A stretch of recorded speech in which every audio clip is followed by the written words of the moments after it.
Trump paljastab puhangu pärast seda, kui Iraan kaotas revolutsiooni kaardiväega seotud tegelase ja reageeris üldise paanikaga rünnakutega Iisraeli vastu. Sel esmaspäeval 2026. aasta 1. aprillil. Lähis-Ida kriis sai uue kaalu pärast seda, kui teated viitasid sihitud plahvatusele Teherani lääneosas, Iraani režiimi sõjalise struktuuri poolt kasutatavate alade lähedal. Samal ajal jätkas Hezbollah, Teherani toetatud relvastatud haru Liibanonis, surve avaldamist Iisraeli põhjaosas. See olukord paljastab selge mustri. Režiim saab kodus lüüa, püüab kahju varjata, lükkab liitlased tulejoonele ja esitleb seejärel ohtu kui oma jõudu. Trump ilmub selles mängus kui mees, kes paljastab Iraani lärmi taga peituva nõrkuse, sest revolutsiooniline kaardivägi räägib küll karmilt, kuid käitub nagu keegi, kes on kontrolli kaotanud. Mis juhtus Teheranis? Miks Iraan kiirustas Iisraeli ründama? Kuidas Trump kasutab seda puhangut, et režiimi veelgi rohkem survestada? Ma räägin sulle sellest kohe kõigest. Kui sulle meeldib selline otsekohene ja ilma keerutamiseta sisu, siis kaalu tellimist, sest siin on iga päev selliseid videoid. Plahvatus toimus Suur-Teherani lääneosas, tundlikus piirkonnas Karachi ja Akroni vahelisel teljel. Levivad mitmed andmed, mis viitavad sellele, et sihtmärk oli islami revolutsiooni kaardiväega seotud tegelane, kes tegutses sõjaliste sektorite, riikliku propaganda ja režiimi strateegiliste lepingute vahelise lülina. Me ei räägi siin tavalisest kaotusest. Sellises diktatuuris nagu Iraani oma kaitsevad sellised tegelased juhtimist, narratiivi ja stabiilsuse näilist kuvandit. Režiimi esmane reaktsioon järgnes tuntud stsenaariumile. Iraani võimud püüdsid plahvatust käsitleda kui võimalikku gaasileket elamurajoonis. See versioon on Teheranile kasulik, sest vähendab juhtumi poliitilist mõju ja takistab elanikkonnal näha üht ohtlikku küsimust. Kui revolutsiooni kaardivägi ei suuda kaitsta oma enda liikmeid pealinna lähedal, siis kuidas saab ta lubada kaitsta tervet Iraani? Kaitse seda juhtumit varjata näitab hirmu. See näitab, et plahvatus Teheranis kaalub üles riigitelevisiooni kõned. Iraan kompenseeris sisemise kaotuse välise survega. Veidi hiljem ründas Hezbollah taas Iisraeli põhjaosa, pannes Iisraeli tsiviilisikud ja sõjaväelased valvel olema. See on mehhanism, mida Teheran on aastaid kasutanud. Kui ta ei soovi sõja otsest hinda maksta, kasutab ta oma piirkondlikke käsilasi. Hezbollah toimib kilbi, valjuhääldi ja tööriistana. Iraani režiim püüab jätta muljet, et suudab piirkonda endiselt leekidesse paisata, kuid just Hezbollahi kasutamine näitab sõltuvust ja nõrkust. Iisrael vastas Lõuna-Liibanonis rünnakutega Hezbollahga seotud positsioonide pihta. Iisraeli loogika on otsene. Kui rühmitus tulistab Iisraeli territooriumi pihta, muutuvad nende baasid, teed, laod ja juhtimispunktid sihtmärkideks. See vastus muudab Teherani plaani keerulisemaks. Sest iga Hezbollah rünnak annab Iisraelile võimaluse lammutada veel üks osa Iraani poolt Liibanonis toetatud relvastatud struktuurist. Iraani režiim saadab Hezbollah esiritta, kuid vahetu hinna maksab hoopis see rühmitus ise ja Liibanoni elanikkond, kes on selles vahendussõjas lõksus. Donald Trump astub sellesse olukorda arusaamaga, mida vasakpoolsed püüavad varjata. Kriis ei näita tugevat Iraani, kes Washingtoni survestab. See näitab režiimi kalduvust muuta kaotus etenduseks.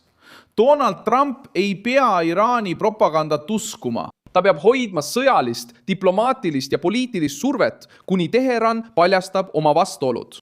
Iraan tahab läbi rääkida nii, nagu oleks ta võitmas, kuid käitub nagu keegi, kes on ümber piiratud. Nad tahavad Ameerika Ühendriikidele tingimusi seada, kuid peavad oma toetajatele karjuma. Tahab näida stabiilsena, kuid varjab plahvatust. Tahab rääkida vastupanust, kuid sõltub oma piiridest väljaspool asuvatest relvarühmitustest. Läbirääkimised Ameerika Ühendriikidega on linnad ja piirid seisma pannud. Läbirääkimised Ameerika Ühendriikidega on takerdunud. Iraan tahab säilitada ruumi, et jätkata piirkondliku suurvõimuna hingamist. Trump nõuab reaalseid piiranguid.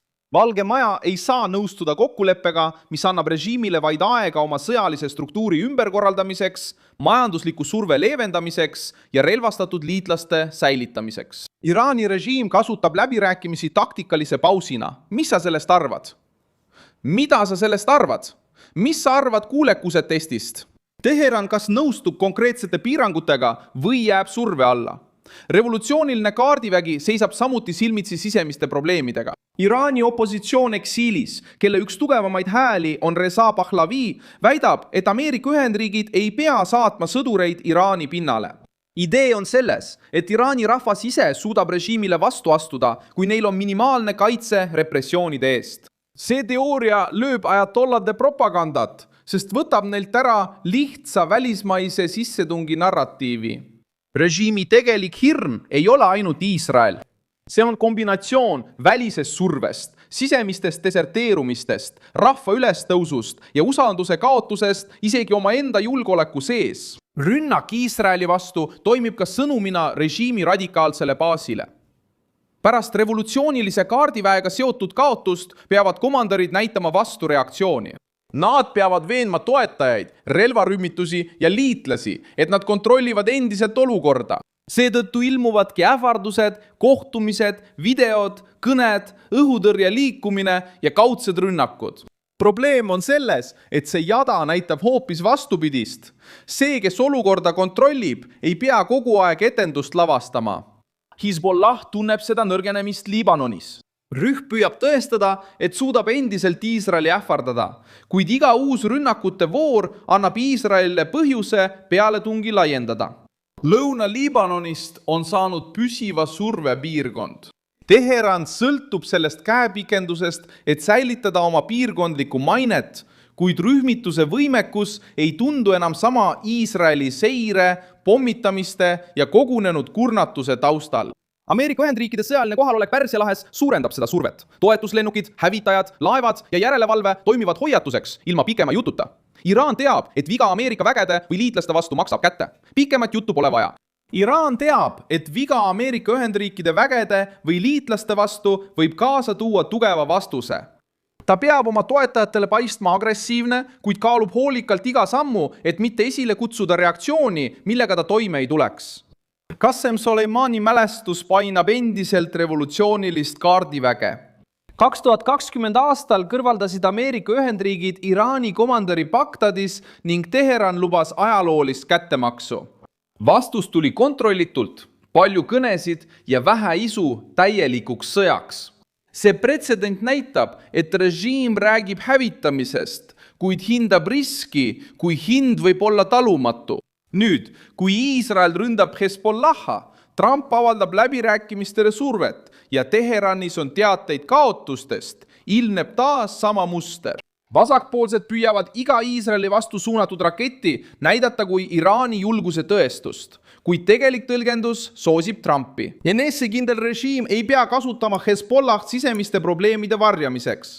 Tugev režiim ei pea tormama riigi televisiooni, et kontrollida plahvatuse versiooni. Kindel režiim ei käsita läbirääkimisi kui teatrit, valmistudes samal ajal kättemaksuks läbi vahendajate.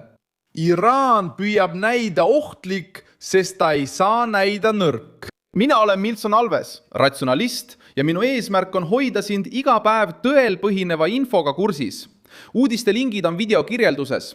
Pane sellele videole like, telli kanal ja lõpuks vaata kommentaare, et olla veelgi rohkem seotud Milson Alvesi kogukonnaga.